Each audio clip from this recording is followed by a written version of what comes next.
So tonight, if you would help me give it up for one of my great friends, Alex Mitchell.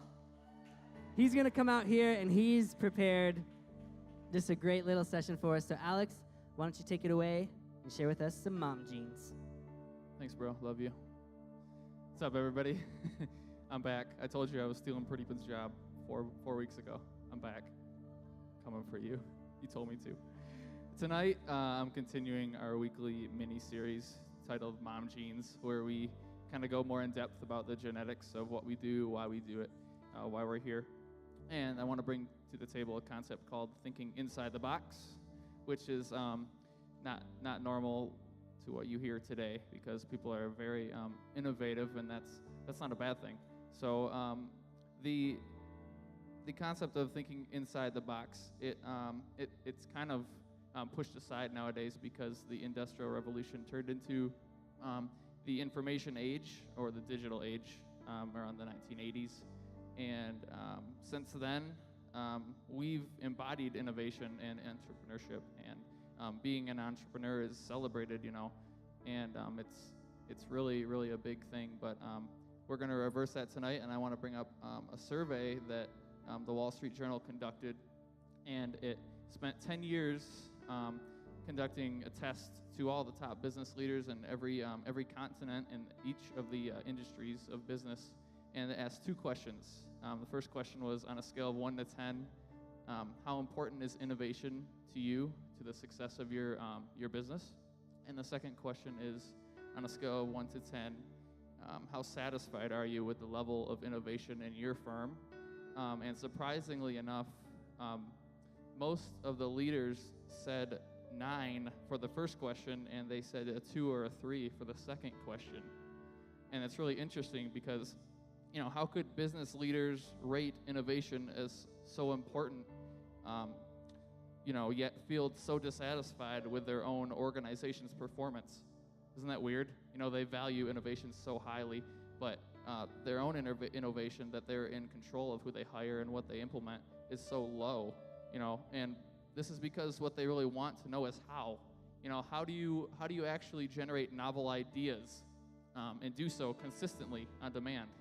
And so I came up with 2 points for you, and to kind of describe this process of how. And the first one is getting creative with limited resources. I think that in our age and where we are now in low mid-20s, we don't have much to work with, and it's really important to see what we have and kind of level with ourselves and say, this is what I got to work with, and I'm not going to expect too much, but I'm going to work with the cards I've got, And we do have innovators here. I have a mindset where I kind of look for problems and solutions, but we do our best to address people differently. I don't want to address somebody and say, you're a problem, I need to fix. I don't want someone to look at me and say, yeah, I know I have an issue, I'm broken, but I don't get valued because I feel like you don't take care of my heart, and you don't tell me that things are going to be okay. You just want to fix me. That's not what people want. And we've come together in Momentum, staff and the party council and the leaders, and we've decided that it's more important to focus on one-on-one, the person individually over a big crowd. We're not about the prosperity gospel. We're not about self-help books to everybody and say, here's a quick fix, but we're focused on caring about individuals and making them our priority.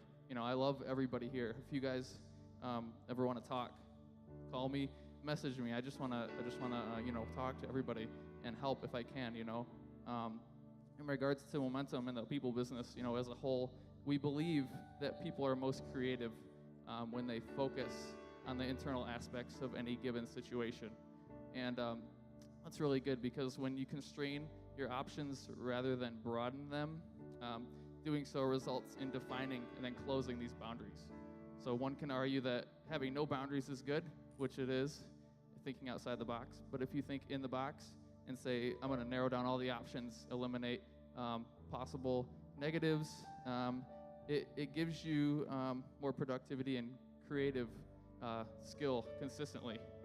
And second point that I want to address and This is the how-to. We really believe in Momentum that multiplication is more important than addition. We firmly believe that our personal, numerical, relational growth comes from focusing on multiplication over addition.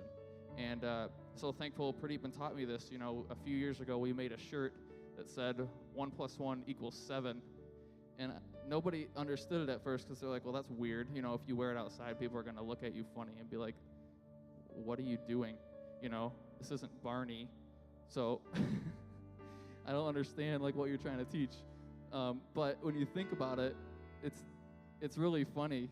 I think Pradeepan came up with it because it's amazing.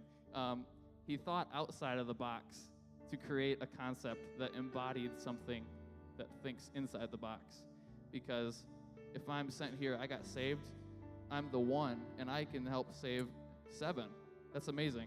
And to close it out, this is a funny example, but I just want to think of my life like an apple. I want to be an apple. You eat an apple, and then you take the seeds, and you can make more apples.